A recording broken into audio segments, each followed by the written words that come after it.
Hi hello నమస్తే welcome to నేటి దాత్రి. నేను మీ శివసుబ్రహ్మణ్యం.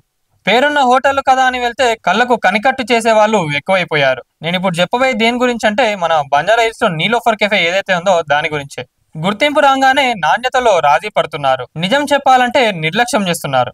పెరిగిన వ్యాపారం అలాగే కొనసాగుతుందని బ్రహ్మంలోకి పడ్డారు. క్వాలిటీ ఉంటేనే కస్టమర్లు వస్తారు. మనం ఏది కూడా ఎవిడెన్స్ లేకుండా అయితే మాట్లాడము. మనం నార్మల్ గా బంజారా హిల్స్ లో ఉన్న నీలోఫర్ కేఫేకి వెళ్ళినప్పుడు అక్కడ వాళ్ళకు ఒక డిస్ప్లే ఉంటుంది, ఐటమ్స్ ఏమేమి ఉన్నాయి అనేది. ఆ వాళ్ళు అక్కడ చూపించే ఐటమ్స్ కును వాళ్ళు మనకు ఆర్డర్ పెట్టినప్పుడు ఇచ్చే ఐటమ్స్ కి చాలా డిఫరెన్స్ ఉంది. క్వాలిటీ అండ్ క్వాంటిటీ అనేది మన హక్కు. మనం దానిపైన మన వాయిస్ రేజ్ చేయకపోతే వీళ్ళకి అది అలవాటు అయిపోతుంది. నేను ఇప్పుడు వీడియోస్ కూడా చూపిస్తా ఎందుకు మాట్లాడుతున్నా ఏందని అంటే, మార్నింగ్ వీళ్ళ దగ్గర బ్రేక్ఫాస్ట్ లో కొన్ని ఐటమ్స్ పెట్టడం అయితే జరుగుతుంది. నార్మల్ గా అందరూ టీ ఉన్న మస్క బంద్ తాగడానికి వస్తారు.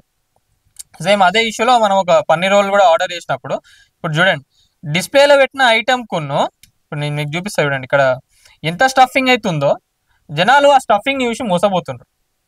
ఉం? అరే ఇంత క్వాంటిటీ వస్తుందా అని చెప్పి ఆర్డర్ ఇస్తే ఇక చూడండి, ఆర్డర్ వచ్చినాక స్టఫింగే లేదు అక్కడ. ఏదో నార్మల్ ఒక క్రీమ్ రుద్దినట్టు రుద్దేసి ఇస్తుండ్రు. మళ్ళీ దాని రేట్ కూడా చూడండి 200. ఓకే, అక్కడికి జనాలు వస్తుండ్రు బాగానే, కస్టమర్స్ కూడా మంచిగానే ఉన్నారు. ఇగోండి తీసుకునేటప్పుడు, ఐటమ్ తీసుకునేటప్పుడు చూడండి, అరే ఆ స్టఫింగ్ చూసి అరే ఇంతగానో వస్తుందిలే 200 రూపీస్ కి, క్వాలిటీ ఉంటుంది ప్లస్ అట్లనే క్వాంటిటీ కూడా ఉంటుంది అనుకుంటే ఆడనే పప్పుల కాళ్ళు ఇస్తున్నారు అందరు. కస్టమర్లు పెరిగే కొద్దీ మీ క్వాంటిటీ కూడా జర కొంచెం తగ్గుతుంది అనిపిస్తుంది. బాబురావు గారు జర ఒక కన్నేయండి దీనిపైన. జర కస్టమర్లు పెరుగుతున్న కొద్దీ ఎవరు వాయిస్ రేజ్ చేయలేమో దీనిపైన అని చెప్పి మీ స్టాఫ్ వాళ్ళు అనుకుంటుండ్రేమో. మార్నింగ్ నేను వెళ్ళినాక నాకు ఈ సంఘటన ఎదురైంది కాబట్టి నేను దీనిపైన వాయిస్ రేజ్ చేస్తున్నా. కస్టమర్లు మాకు క్రౌడ్ ఎక్కువ ఉంటుంది కదా, ఎవరు ప్రశ్నిస్తారులే అని చెప్పి ఇట్లా మీరు క్వాంటిటీ క్వాలిటీ కనుక తగ్గించుకుంటూ వేయండి అనుకోండి, మీకే ప్రాబ్లం అవుతుంది. బాబురావు గారు జర మీ బంజారా హిల్స్ లో ఉన్న కెఫే నీలోఫర్ పైన ఒక కన్నేయండి. నేను మీకు ఆల్రెడీ చూపించినా కూడా ఎంత డిఫరెన్స్ ఉందనేది. జనాలు కూడా అక్కడ డిస్ప్లేలో చూసి మోసపోకండి. మీకు అక్కడ ఉన్న క్వాంటిటీకి మీకు ఏదైనా కొంచెం డిఫరెన్స్ అనిపిస్తే మీరు వాయిస్ రేజ్ చేయండి. ఇప్పుడు నార్మల్ గా మనం హోటల్స్ లో ఏదైనా ఐటమ్ నచ్చకపోయినప్పుడు మనం రీప్లేస్ అడిగితే వాళ్ళు ఇస్తారు, అది మన హక్కు. మీరు నార్మల్గా ఏదైనా హోటల్స్ లో ఎక్కడైనా ఫుడ్ కానీ ఏదైనా ఆర్డర్ చేసినప్పుడు దాంట్లో చిన్న డిఫరెన్స్ కానివ్వండి, ఏదైనా ఫుడ్ కూడా కరెక్ట్ గా కుక్ కాకపోతే మనం దీనికి రీప్లేస్ అడిగితే వాళ్ళు తెచ్చిస్తారు వెంటనే. మరి బంజారా హిల్స్ నీలోఫర్ కేఫేకి చాలా పెద్ద పెద్ద మంది వస్తారు, వాళ్ళు ఎవరు వాయిస్ రేజ్ చేయరనే మీరు ఇట్లా చేస్తుండ్రా.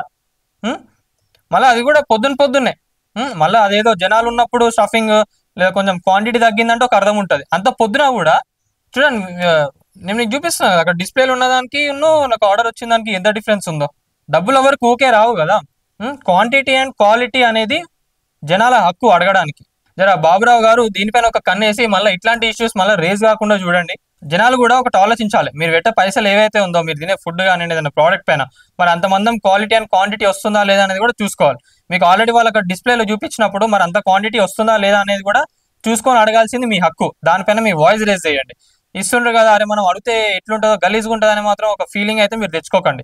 అది మన హక్కు. క్వాలిటీ అండ్ క్వాంటిటీ గురించి వాయిస్ రేజ్ చేసేది మన హక్కు.